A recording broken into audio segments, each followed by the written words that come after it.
The tennis ball theory of writing.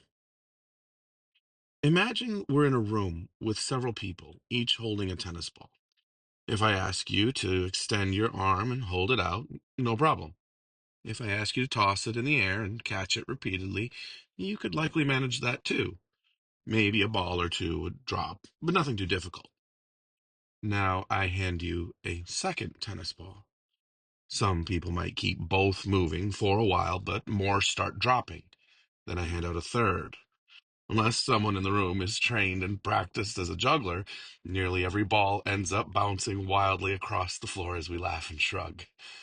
At first, juggling seems easy, until it isn't.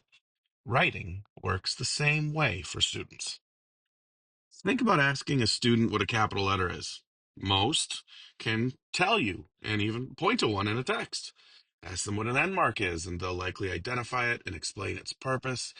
Ask them for an idea to write about, and they can usually come up with one. Ask them how to spell a tricky word, and they might offer a strategy or even make an accurate attempt. Each of these tasks on its own is like holding out a single tennis ball. Manageable, easy. But then ask students to write down their ideas. Suddenly, those cognitive tennis balls start hitting the floor.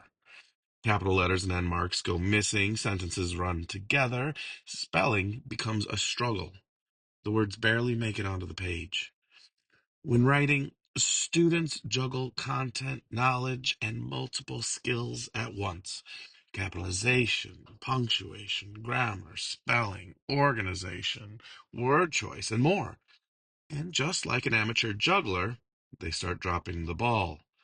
Cognitive load research confirms that when too many demands are placed on working memory, students struggle to keep everything in the air.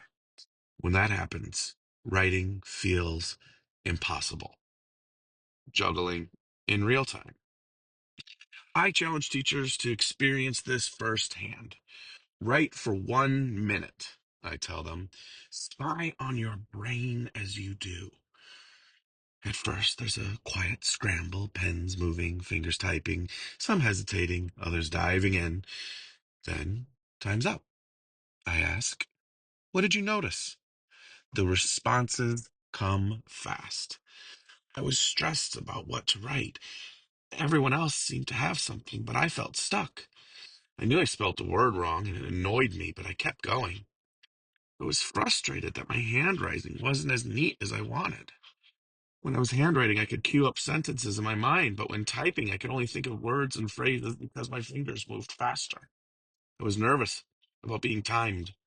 When I handwrite, I have a sense of what sentence comes next before I even finish the one I'm working on. These are experienced writers, seasoned jugglers, compared to students. Yet even they wrestle with competing demands.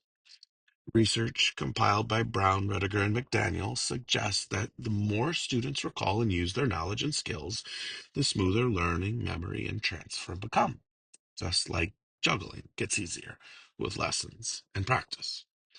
But writing isn't just muscle memory. It's also about managing complexity. Even skilled writers don't eliminate struggle. They learn how to distribute their attention, skills, and knowledge well so they don't get overloaded. That's where interleaving comes in. Mixing knowledge with different skills within practice sessions, rather than treating them as separate tasks, helps students integrate what they know and apply it flexibly. The more students draw from what they know, and the more they produce under conditions that mirror real writing, the more automatic the writing becomes. What's next?